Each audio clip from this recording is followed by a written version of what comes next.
ليشهدوا منافع لهم ويذكروا اسم الله في أيام معلومات۔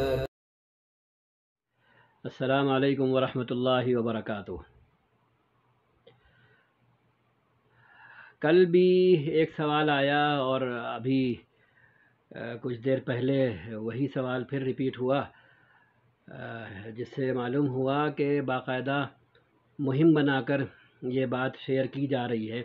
باقاعدہ ایک سلسلہ چل رہا ہے کہ صاحب اصل کوشش تو یہی چل رہی ہے اب کہ غیر دینداروں کی طرف سے کہ قربانی نہ ہو، اور غربت کے نام پر، غریبوں کے نام پر صاحب قربانی کے پیسے جو ہے وہ ان کو دے دیے جائیں۔ اس کے ساتھ ساتھ دینداری کی آڑ میں جو ایک شیطنت چل رہی ہے وہ یہ کہ بس ایک گھر میں ایک بندہ قربانی کرے، باقی اوروں کو قربانی کرنے کی ضرورت نہیں ہے۔ اور ثبوت میں اور دلیل میں صاحب ایسے لوگ کس قدر متبع سنت ہیں، کس قدر بڑے دیندار ہیں کہ ایسے لوگ ملے تو ان کی تفتیش بھی کرنا چاہیے کہ 24 گھنٹے میں یہ اسی طرح باقی اور چیزوں میں بھی نبی اکرم صلی اللہ علیہ وسلم کے فرامین کو اور قرآن و سنت پہ عمل کر رہے ہیں نہیں کر رہے ہیں۔ یہ ایک میرا اپنا ایک نقطہ نظر رہتا ہے، لیکن ملتا نہیں ہے ایسا کوئی کہ ہم یہ کہا کرتے ہیں کہ بھیا ہمیں لے کر کے چلو ذرا اپنے گھر، تو 24 گھنٹے اور 2 دن اور 3 دن رہ کر کے پھر ہم بتاتے ہیں تم کو کہ تم خود کتنے پانی میں ہو۔ تو مطلب کہ لے اڑنا اور باقی سب چھوڑ دینا اور اسے دین کا نام دینا، تو اس سے بدتر کوئی شکل نہیں ہے اور کوئی صورت نہیں ہے۔ اب اکا دکا جو روایتیں آئی ہیں جس میں اس طرح کی بات ہے کہ وہی کہ ایک قربانی گھر والوں کی طرف سے بھی کافی ہے، اس کو لے اڑنا، باقی ساری باتوں کو جو ہے پیچھے کر دینا کہ آپ صلی اللہ علیہ وسلم ہی کی زندگی کو خود نہ دیکھنا کہ اگر جب آپ نے فرمایا کہ ایک قربانی اہل خانہ کی طرف سے کافی ہے تو پھر آگے یہ دیکھو نا کہ آپ صلی اللہ علیہ وسلم کے اہل خانہ بنفس نفیس اپنی انفرادی قربانی کرتے تھے کہ نہیں کرتے تھے۔ اگر نہیں کرتے تھے تو ٹھیک ہے، اور اگر کرتے تھے تو پھر ازواج مطہرات قربانی کرتی تھی نہیں کرتی تھیں؟ حضرت فاطمہ زہرا رضی اللہ تعالی عنہا قربانی کرتی تھی نہیں کرتی تھیں؟ تو اگر کرتی تھیں تو پھر کیا وہ سب مخالف سنت تھیں؟ خود اپنے نانا اور اپنے شوہر محترم کی خلاف ورزی کرتی تھیں؟ ایک سوال پیدا ہوگا نہیں پیدا ہوگا؟ ٹھیک ہے۔ اس کے بعد آپ صلی اللہ علیہ وسلم نے یہ فرمایا کہ قربانی کے دنوں میں جو قربانی کر سکتا ہو اور وہ قربانی نہ کرے تو وہ قربانی کے دنوں میں کیا بلکہ یوم النحر 10ویں کو فرمایا وہ ہماری عیدگاہ کے قریب بھی نہ پھٹکے۔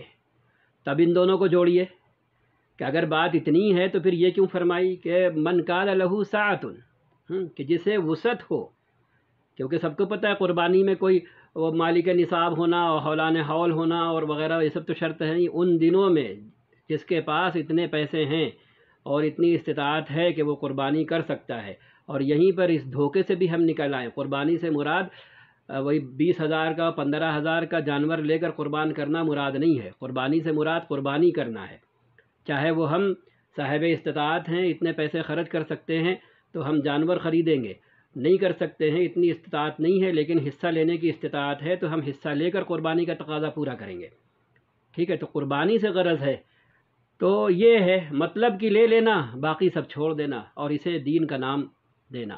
یہاں پر معاملہ کیا ہے کہ اللہ تعالیٰ نے یہاں ہم کو اور آپ کو آزاد چھوڑ دیا ہے یہ کہہ کر کے کہ دیکھو عید میں اگر ہم تمہیں محبوب ہیں اور ہماری باتیں تمہیں محبوب ہیں، اور جن کاموں کو ان 10 دنوں میں ہم کہہ رہے ہیں کہ یہ ہمیں بے حد عزیز ہیں، اور ان جیسے کام بھلے وہ دوسرے دنوں میں ہوں وہ اتنے ہمیں عزیز نہیں ہیں، ٹھیک ہے، اور اللہ فرما رہے ہوں کہ قربانی کے دن یوم النحر کو 10 تاریخ کو ہمیں صرف قربانی ہی محبوب ہے، قربانی ہی پسند ہے۔ اس دن کوئی اور چاہے جتنا بڑا کار خیر کرے وہ ہمیں اتنا پسند نہیں ہے جتنا جانور قربان کرنا اور جانور کی قربانی میں حصہ لینا۔ اللہ تو یہ کہے ہم اس کے جواب میں نہیں کریں بیٹھ کر کے، تو یہ کہاں کی وفاداری ہے، یہ کہاں کی اطاعت شعاری ہے، یہ کہاں کی للہیت ہے؟ عشرہ ذی الحجہ تو نام ہی ہے اللہ تعالیٰ کے ساتھ الفت کے اظہار کا، اس کے ساتھ تعلق کے اظہار کا، اس کے ساتھ اپنی محبت کے اظہار کا، یا کم سے کم پیدا کرنے کی کوشش کا کہ ہوگی تو اظہار کرے گا، اور اگر ہے ہی نہیں تو پیدا کرے اللہ تعالیٰ سے۔ رمضان میں کیا ہے کہ انسانی تقاضے لعلکم تتقون اللہ نے فرمایا ہیں، اور یعنی فزیکلی اور مینٹلی جو انسان کی اپنی ضرورتیں ہیں ان کی خاطر روزہ رکھوایا گیا۔ لیکن بقرعید میں تو اللہ نے آزاد چھوڑ کر کے اور یہ بتا دیا کہ ہمیں یہ پسند ہے، ہمیں یہ پسند ہے، ہمیں یہ پسند ہے، سارے اچھے کام ان دنوں میں ہمیں بہت پسند ہیں، ٹھیک ہے۔ تو اب اگر ہمیں تعلق ہے اللہ سے، ہمیں لگاؤ ہے اللہ سے، ہمیں محبت ہے اللہ سے، ہم اس کو اپنا خالق اور مالک سمجھتے ہیں، جو کچھ ہمارے پاس ہے اسے ہم اسی کا دیا ہوا سمجھتے ہیں، تو ہم اسی کو پلٹ کر لوٹائیں گے نہیں، ٹھیک ہے۔ اور جن چیزوں کو وہ پسند کر رہا ہے وہ ہم کام نہیں کریں گے، یا کریں گے تو اس میں ہیرا پھیری کریں گے۔ تو دین تو تمام زاویوں کو اکٹھا کرنے کا، اور اس کے بعد جو صورت بن رہی ہے اسے بتانے کا نام ہے۔ اب کوئی سر لے کر کے نکل گیا کہ صاحب یہ انسان ہے، کوئی ہاتھ لے کر کے نکل گیا نہیں جی یہ انسان ہے، کوئی پیر لے کے نکل گیا نہیں جی یہ انسان ہے، تو اس کا نام انسان ہے؟ انسان تو پورا جو آکار بنتا ہے سر سے لے کے پیر تک، دائیں بائیں سب پورا، ایسے ہی دین کے اندر بھی جب کوئی مسئلہ وجود میں آتا ہے تو اس کی صورت ہوتی ہے، اس کی شکل ہوتی ہے، اس کے عناصر اربعہ ہوتے ہیں، اس کا پورا جو ہے چوکٹھا ہوتا ہے۔ یہ تو نہیں ہوتا کہ ایک سائڈ لے لی باقی سائڈیں چھوڑ دیں۔ اللہ جب کہہ رہے ہیں کہ قربانی کے یوم النحر کے دن ہمیں قربانی سے بڑھ کر کوئی اور عمل مطلوب مرغوب محبوب نہیں ہے، اور ہم قربانی کر سکتے ہیں، ہمارے پاس وسعت ہے، تو اب یہیں پر ہم بات ختم کریں گے یہ والی اپنا سوال کر کے کہ جو لوگ صاحب استطاعت ہیں یا ہوں گے اس دن اور وہ قربانی نہ کریں اس حدیث کو بہانہ بنا کر کے کہ نہیں جی ایک کافی ہے، تو وہ اپنے سے سوال کریں کہ وہ قربانی کیوں نہیں کر رہے ہیں۔ اس سوال کا جواب لے، وہ اس سوال کا جواب لے، تو سوائے اس کے اور کوئی جواب نہیں ملے گا کہ نبی نے فرمایا کہ ایک قربانی سب کی طرف سے کافی ہے۔ تو نبی نے، پھر ہم یہ کہیں گے نبی نے یہ بھی تو فرمایا کہ جو قربانی کر سکتا ہو اور قربانی نہ کرے تو وہ عیدگاہ کے قریب نہ پھٹکے، نبی نے یہ بھی تو فرمایا ہے۔ تو نبی کا ایک قول لے لیں گے، دوسرا چھوڑ دیں گے۔ تو براہ کرم اس طرح بھی سوچیں اس مسئلے کو، قیل و قال سے ہٹ کر کے، کہ اللہ فرما رہے ہیں کہ یہ قربانی کے دن ہمیں قربانی پسند ہے، ٹھیک ہے۔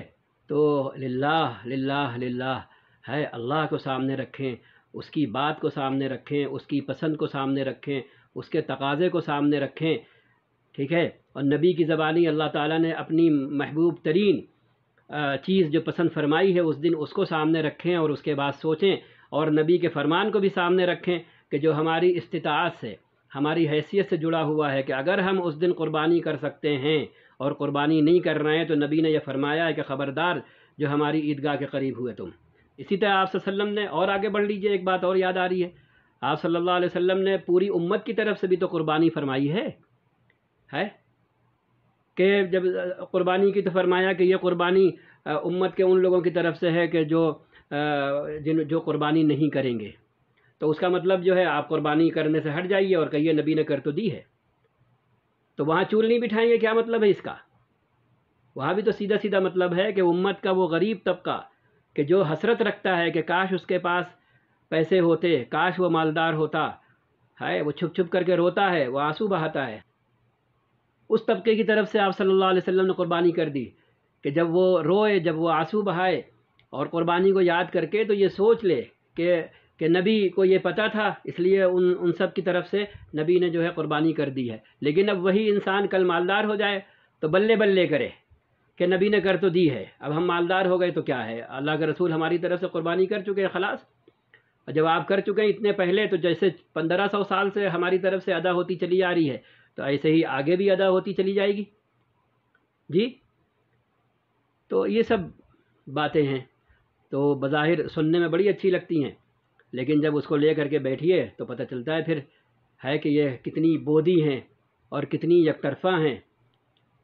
تو اس لیے خدا کے لیے کہ ان لوگوں کو جو ہے وہ غلط مت سمجھیے، کہ جو بہت آخر میں فیصلہ سناتے ہیں دین کے اندر، ما لہو وما علیہ، جو کچھ مل سکتا ہے کسی ایک مسئلے سے جڑ کر کے سب اکٹھا کرتے ہیں۔ اور بقول علامہ ابن تیمیہ رحمۃ اللہ علیہ کے کہ تم لوگ امام حنیفہ کو اور احناف کو طعنہ دیتے ہو کہ یہ قیاس کرتے ہیں، یہ اہل رائے ہیں، یہ رائے پر چلتے ہیں، ارے وہ تو رائے کو اور قیاس کو پیچھے کر کے ضعیف حدیث پہ عمل کرتے ہیں. اگر ضعیف حدیث مل جاتی ہے تو وہ اپنی رائے کو اور قیاس کو پیچھے کر دیتے ہیں. وہ تو اتنے بڑے اہل حدیث ہیں, سمجھ رہے ہیں آپ. تو احناف سے بڑھ کر کے, امام حنیفہ سے بڑھ کر کے اور ہم سے بڑھ کر کے کوئی اہل حدیث ہے ہی نہیں کہ ہم تو ضعیف حدیث پر بھی عمل کرتے ہیں. دوسرے لوگ تو ضعیف حدیث کہہ کر کے لات مار کر کے اور اس کے ساتھ ایسا معاملہ کرتے ہیں کہ جو گویا کہ آتھینٹک ہے بالکل تحقیق, کہ اس میں کوئی شک شبہ ہے ہی نہیں. اور آج کا زمانہ کتنی ضعیف حدیثوں کو سچ کرتا چلا جا رہا ہے. روز دنیا دیکھ رہی ہے کہ وہ ساری حدیثیں, کیونکہ حدیثوں کے بارے میں سیدھی ایک بات ہے, حدیث تو حدیث ہے, اب ضعیف ہے سند کو سامنے رکھ کر کے. اب سند میں جان بوجھ کر کے دشمنان خدا شامل ہوئے تاکہ ان باتوں کو, ان حدیثوں کو وہ ضعیف کر سکے جو بڑے کام کی تھیں اور بڑے کام کی ہیں. آج کتاب الفتن کی کتنی حدیثیں جو علماء ضعیف کہتے چلے آ رہے تھے اور ان سے چشم پوشی برت رہے تھے, آج کیسے وہ سچ ہوتی چلی جا رہی ہیں, کیسے سچ ہوتی چلی جا رہی ہیں. تو اگر کلام غلط تھا تو سچ کیسے ہو رہا؟ پتہ چلا کلام صحیح تھا. کلام نقل کرنے والوں میں ایک نقلچی گھس گیا تھا, نقلی آدمی گھس گیا تھا. اس کی وجہ سے جو ہے وہ احتیاط کے تقاضے کے تحت اس کو جو ہے وہ اس درجہ سنجیدگی سے نہیں لیا گیا تھا. لیکن اب جب حالات کسی چیز کو سچ ثابت کر دیں تو آپ سند پکڑے بیٹھے رہیں گے, آپ سند پکڑے بیٹھے رہیں گے, اور باقی کلام کا مصداق جو سچ ہو رہا ہے اس کو آپ چھوڑ دیں گے. تب نہیں کہیں گے کہ یار بات تو سچ تھی, نبی نے فرمایا سچ تھا, ہے کہ یہ سند کے ضعیف ہونے کی وجہ سے یہ حالت ہوئی. تو اس لیے اللہ کے لیے اللہ سے ڈریں نہ تو کم سے کم اللہ سے محبت کرنا سیکھیں, اللہ سے محبت کرنا سیکھیں, اس کا پاس و لحاظ کرنا سیکھیں. جس حال میں بھی ہوں, اس میں تو کچھ نہیں جاتا ہے نا, اس نے پیدا کیا ہے, وہ سانسیں دیے ہوئے ہے وہ جتنے ہمارے ضروری سوئچ ہیں وہ سارے آن کیے ہوئے ہے, اور اس کے بعد ہم ہیلے بہانے سے اسی کو ٹھینگا دکھائیں کہ نہیں جی وہ آپ صلی اللہ علیہ وسلم نے ایسا فرمایا ہے. نہیں, ایک مسلک یہ بھی ہے. تو اگر مسلک وہ بھی ہے تو دوسرا مسلک بھی تو ہے جو کہہ رہا ہے قربانی کرو. تو اب تمہارے پاس کون سی دلیل ہے کہ اس مسلک کو چھوڑنے کی اور اس مسلک کو اختیار کرنے کی؟ کون سی دلیل ہے سوائے نفس پرستی کے اور من مانی کے؟ تو من مانی اور نفس پرستی دلیل ہوگی, ایسی قربانی قبول ہوگی؟ اس لیے یہ سلسلے سے ہٹ کر کے کل بھی سوال آیا, آج بھی آیا, تو ہم نے کہا یہ برجستہ گفتگو ریکارڈ کر کے اور شیئر کر دیں. اس لیے براہ کرم جو کچھ ہم نے کہنا چاہا ہے اور سمجھانا چاہا ہے, خدا کرے آپ سب حضرات کی سمجھ میں آئے اور نفس و شیطان کے پھندے میں پڑھ کر کے اپنی للہیت دکھانے کا یہ موقع, اللہ سے تعلق دکھانے کا موقع, اللہ سے اپنائیت دکھانے کا موقع, اللہ سے لو لگانے کی کوشش کرنے کا موقع ہم ضائع نہ کریں. اور یہ بیوقوفی اور یہ الٹواں سی ہماری اپنی زبان میں کہ یہ خدا کرے ہم یہ کرنے سے بچیں اور ان تقاضوں کو پورا کریں. مال اللہ کا دیا ہوا ہے, جب حرص پیدا ہو, لالچ پیدا ہو اور یہ حیلے بہانے ستائیں تو اسی وقت سوچ لیجئے گا کہ قربانی کرنے سے جو منہ پھیر رہے ہیں تو یہ کیوں پھیر رہے ہیں؟ بڑے نبی کے مطیع و فرما بردار ہیں اس لیے پھیر رہے ہیں, یا یہ کہ وہ مال کی حرص ہے کہ مال ہمارا خرچ نہ ہو اس لیے منہ پھیر رہے ہیں؟ کیونکہ نبی کی اطاعت ہو تو نبی کی 4 باتیں اور بھی ساتھ میں لگی ہوئی ہیں اور وہ اصل ہیں. اور یہ اہل خانہ کی طرف سے قربانی والی بات یہ ان لوگوں سے متعلق ہے جو نابالغ ہیں اور جو صاحب استطاعت نہیں ہیں.